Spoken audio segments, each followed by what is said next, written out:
Hello everyone, I'm Sam Garrett, CEO of Great Southern Copper, and welcome today to the first of what I hope is many GeoPub chats where we can discuss the results and issues of the company and perhaps even answer some of your questions about our exploration efforts in Chile.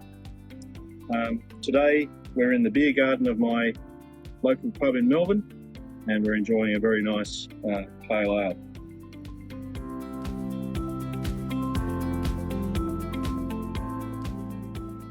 In our latest release, we indicated that our drilling program at San Lorenzo had 4 desired outcomes, and the most prominent and crucial of those was to determine if the oxide fracturing that we were seeing at surface would be represented at depth by sulfides, and most specifically copper sulfides.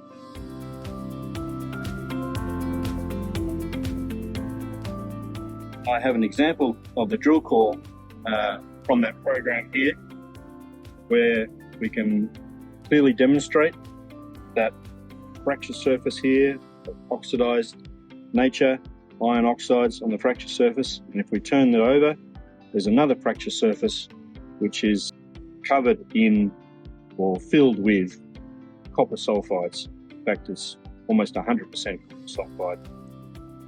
In addition to the copper on the fracture surface, we're also seeing high-grade disseminated chalcopyrite copper sulfide mineralization in this pink alteration halo which is formed on the side of the fracture. So that answers our first and most desirable outcome. Do these oxide fractures represent sulfide at depth? Well, we now know that yes, they can represent sulfide, indeed copper sulfide at depth.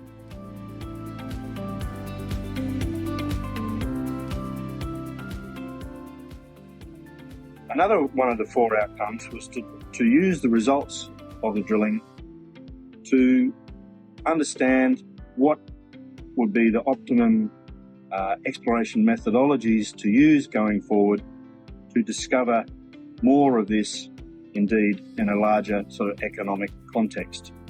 And that would be, 200 to 400, 500 meters width of perhaps 20 to 40 of these veins or fracture veins per meter. And we can apply a very simple test to this piece of core to illustrate what we're talking about when we say, how can the core help us, give us ideas on the types of exploration we should be undertaking. You can see here in this core there are 2 distinct colours of rock. There's the original grey unaltered granodiorite here, and then there's the pink altered granodiorite. If we apply our hand magnet to this rock, we can see that the original grey rock is strongly magnetic, but the pink rock is totally unmagnetic. So what that tells us is that the alteration of this granodiorite formed as a result of this mineralizing event was an event that destroyed the magnetite in the granodiorite rock. So we can use that information now in our exploration techniques to suggest that perhaps using a tool like magnetics will be important for discovering a larger body of this type. So we'll be looking for zones where there's been magnetite destruction or very little magnetite surrounded by zones of high magnetite. So I hope that gives you some insights into what we've been doing, and I look forward to presenting you with more information about our projects in Chile at our next GeoPub session.